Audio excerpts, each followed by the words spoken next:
Bonjour très cher Capricorne, je suis ravie de vous retrouver pour cette lecture du mois de mai. On va utiliser pour ce faire le Luna Sol Tarot. N'hésitez pas à aller voir votre signe ascendant et lunaire pour compléter la lecture, s'il y a des choses que vous voulez approfondir. Et on rentre tout de suite dedans avec une énergie principale qui est très belle, qui est celle-ci, qui est l'étoile, en plein centre de votre jeu, arcane majeur. D'ailleurs, vous en avez deux, des arcanes majeures. L'étoile qui va nous parler de foi, d'espérance, d'espoir, de, de sens, d'accord, de spiritualité, mais de sens de la vie, de se débarrasser de toutes les mauvaises croyances ou croyances obsolètes, de se débarrasser de tout ça pour pouvoir être enfin totalement décomplexé, nu, au bord de l'eau, en train de verser de l'eau dans de l'eau.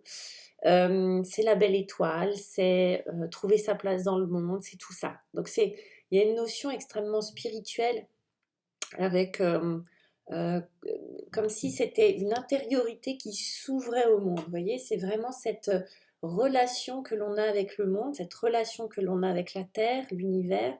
C'est vraiment, à la fois, oui, quelque chose qui s'est passé à l'intérieur, mais qui ressurgit à l'extérieur. C'est une espèce de communion entre l'extérieur et l'intérieur. C'est pour ça qu'on parle souvent de l'étoile comme un symbole, en tout cas pour moi, un symbole de quelque chose où on va enfin trouver sa place. C'est ce désir de trouver sa place et du coup de trouver du sens à sa vie. Donc c'est beau, sur ce mois de mai, vous commencez avec cette énergie, ce désir. C'est la belle étoile, c'est l'espoir, c'est l'espérance, c'est la foi dans quelque chose. Et on va voir ça un petit peu de plus près. En terreau, en base de tout ça, qu'est-ce qui a porté ça, ou qu'est-ce qui porte cette étoile-là? C'est le valet de coupe, le page de coupe, qui va nous parler d'un nouvel amour. Alors, amour avec un grand A. Vous voyez, pour moi, je vois l'amour spirituel, l'amour divin, vous voyez, un amour en général. De nouvelles émotions, un nouvel état émotionnel, un nouvel état amoureux, on va dire ça comme ça. Et il y a une notion de jeu, d'amusement, d'initiation, de tâtonnement, peut-être de maladresse, mais de découverte en même temps. J'ai l'idée d'un petit enfant qui s'amuse à jouer, à découvrir le monde. Vous voyez ce que je veux dire? C'est comme si vous aviez une porte qui s'était ouverte, émotionnellement parlant. En plus, vous voyez, on a la lune et tout ça. Sur peut-être une part inconsciente de vous, mais une porte qui s'était ouverte et que ça vous avait ouvert et ça vous avait... Oh, je bégaye en ce moment. Vous avez donné confiance, confiance dans l'avenir, confiance en vous, confiance dans ce qui est peut-être invisible autour de vous, à l'univers, au monde. Pourquoi vous avez autrefois dû faire un choix qui était peut-être difficile à faire et que vous avez fait clairement, en tout cas mentalement. Mais moi, j'ai l'impression que ça touche beaucoup tout ce qui est émotionnel. Mais vous avez fait un choix, j'ai l'impression, rationnel, ou quelque chose qui vous correspondait vraiment. Le 2 d'épée va nous parler de choix à faire. Justement, c'est des épées, mais en même temps, en général, on montre quelqu'un les yeux bandés avec deux épées. Vous voyez, les yeux bandés, c'est-à-dire qu'il ne va pas faire le choix sur l'apparence. Ça va être un choix impartial. Ça va être un choix qui va se faire sur des perceptions, plus que sur un discours mental, analytique, etc. Et pourtant, c'est quand même le mental qui tranche à la finale. C'est-à-dire que c'est un choix verbal, un choix exprimé de manière verbale ou par écrit, d'accord? Donc c'est quand même, voilà, c'est quand même symbolisé par des épées. Vous avez dû faire un choix important pour vous, ce qui vous a permis d'ouvrir une porte émotionnelle.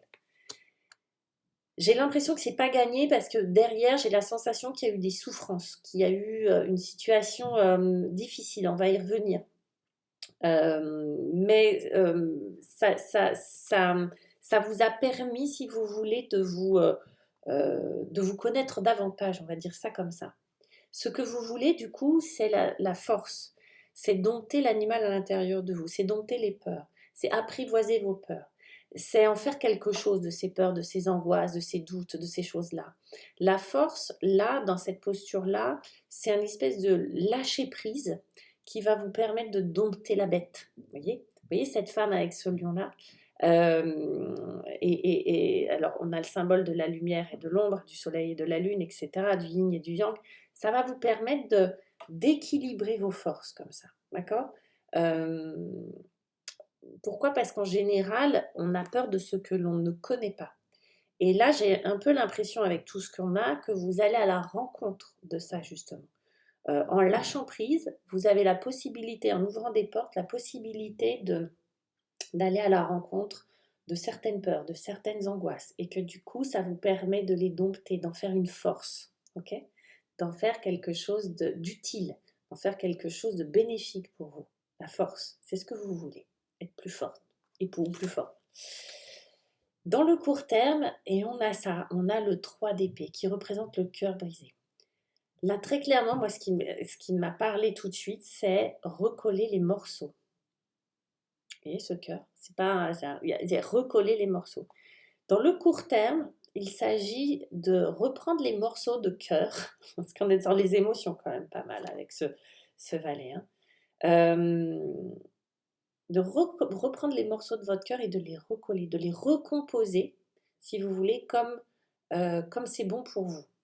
Vous avez connu effectivement, tout à l'heure je vous le disais, mais vous avez connu quelque chose de très blessant, une situation, une rupture très blessante, un deuil, une maladie, bref, quelque chose qui vous a vraiment, à un moment donné, terrassé, okay, qui vous a laissé le cœur en 1000 morceaux.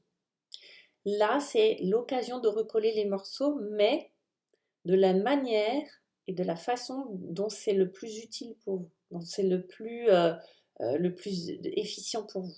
D'accord? Donc, c'est un jeu extrêmement, vous voyez, subtil. On est dans l'être, dans le corps subtil, là. Ouais, on est dans les émotions, on est dans la spiritualité, on est dans quelque chose de très... euh, on est sur une guérison, en fait. Vous voyez, vous les Capricornes. On est sur une guérison de l'âme, guérison du corps. On est sur une guérison. Et puis en dos de deck, on a encore un arcane majeur, c'est les amants, les amoureux. Je vous la montre, elle est jolie.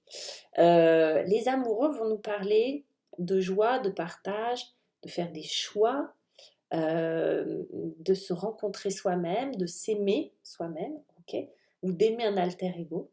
Mais là, dans ce principe-là, c'est se retrouver soi-même. Ok, c'est pouvoir se connaître davantage. C'est comme si vous partiez à la rencontre de vous-même dans ce processus-là sur le mois de mai. C'est un mois important. Donc c'est comme une espèce euh, de, de, de jardin fleuri dans le cœur. Vous voyez ce que je veux dire? C'est comme une espèce de vague de légèreté et d'amour que vous, à mon avis, qui va jaillir peut-être en vous sur ce mois de mai vis-à-vis de vous-même ou vis-à-vis de votre alter ego ou vis-à-vis du monde, tout simplement. D'accord? On a des amoureux. Voilà, mes très chers Capricornes, très joli tirage. Vous me direz ce que vous en pensez. N'hésitez pas à vous abonner, à liker, etc., etc. Si vous souhaitez une guidance avec moi, vous avez ce qu'il faut en dessous, là. Soit vous cliquez sur le lien ou vous me retrouvez sur Facebook ou Astro Center. Je vous embrasse et je vous dis à bientôt.